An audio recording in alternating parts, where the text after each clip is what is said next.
Gus Dur pernah berkata, hanya ada 3 polisi jujur di Indonesia. Patung polisi, polisi tidur, dan Hoe Geng. Tapi di balik candaan itu, tersimpan sebuah tragedi tentang kejujuran yang disingkirkan oleh sistem.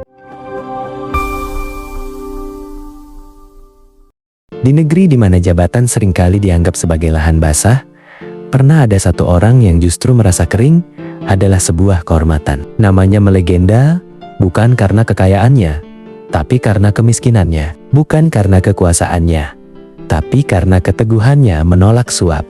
Gus Dur pernah berkata, hanya ada 3 polisi jujur di Indonesia. Patung polisi, polisi tidur, dan Hoe Geng. Tapi, di balik candaan itu, tersimpan sebuah tragedi tentang kejujuran yang disingkirkan oleh sistem.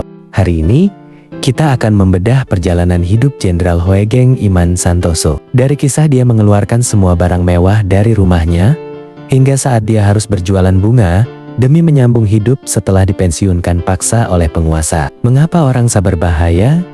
Dia justru tidak punya mobil pribadi saat menjabat Kapolri. Hoe Geng lahir di Pekalongan, 14 Oktober tahun 1921. Ayahnya adalah seorang pegawai pemerintah yang jujur. Sejak kecil, dia tidak melihat polisi sebagai sosok yang menakutkan, tapi sebagai pelindung. Tahun 1956, Hoe Geng dikirim ke Medan sebagai kepala reserse kriminal. Medan saat itu dikenal sebagai sarang makan penyelundupan. Kejujuran Hoe Geng membawanya ke Jakarta. Ia sempat menjadi Menteri Yuran Negara hingga akhirnya menjadi Kapolri pada 1968.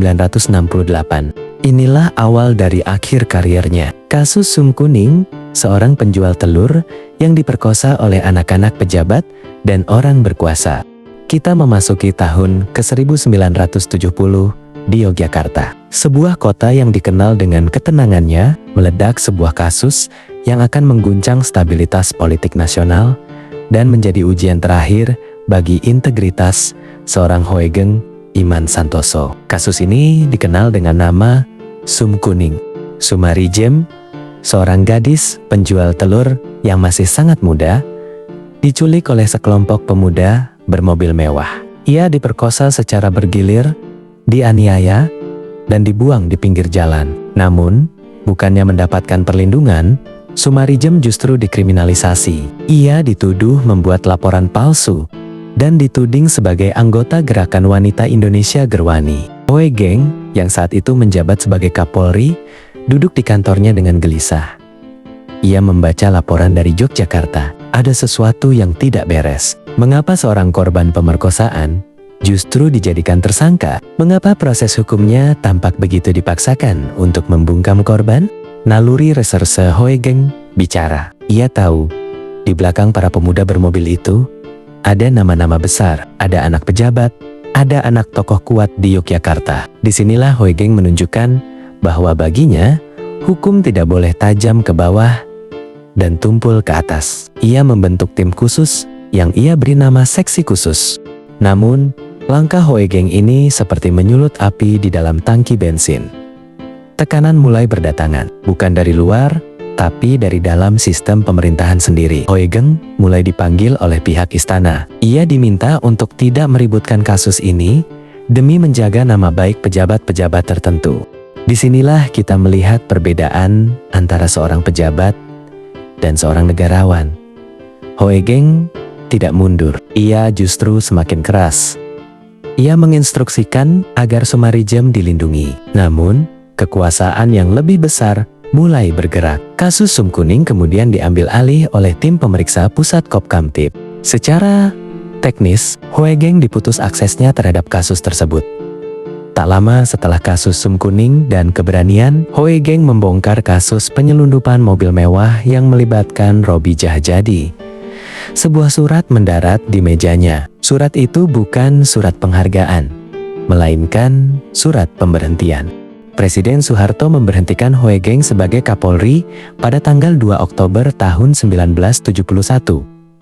Alasan resminya, regenerasi. Namun, semua orang tahu Hoe Geng terlalu jujur untuk berada di dalam sistem yang saat itu mulai membangun gurita korupsinya. Pemerintah mencoba membuang Hoegeng secara halus. Ia ditawari posisi sebagai duta besar di Belgia atau negara Eropa lainnya. Sebuah posisi yang nyaman, gaji besar, rumah mewah, dan fasilitas diplomatik. Tapi apa jawaban Hoegeng? Jawaban yang kemudian dicatat dengan tinta emas dalam sejarah kepolisian Indonesia. Ia menolak mentah-mentah. Ia berkata, "Saya ini polisi, saya tidak mengerti diplomasi. Kalau saya mau hidup enak, saya sudah terima suap sejak dulu." Hoegeng memilih untuk menganggur. Di usia yang baru 49 tahun, seorang jenderal berbintang 4, mantan menteri, dan mantan Kapolri, keluar dari dinas kepolisian tanpa membawa harta selain sebuah kejujuran yang utuh. Setelah dicopot dari jabatan Kapolri, di usia yang masih produktif, Hoegeng tidak dendam, tapi hidupnya berubah drastis.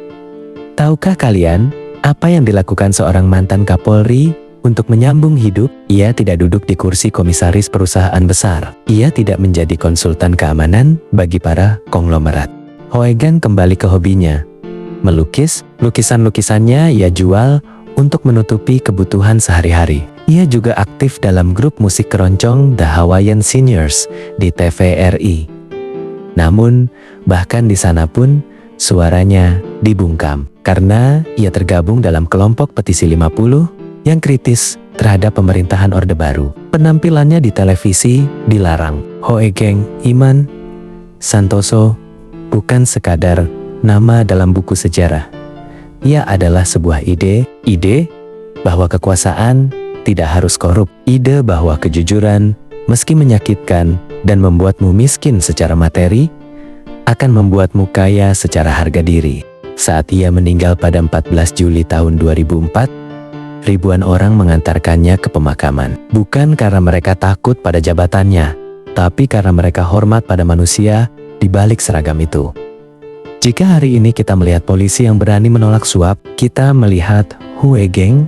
Jika kita melihat pejabat yang hidup sederhana, kita melihat Hoegeng. Dia adalah standar moral tertinggi yang pernah dimiliki bangsa ini.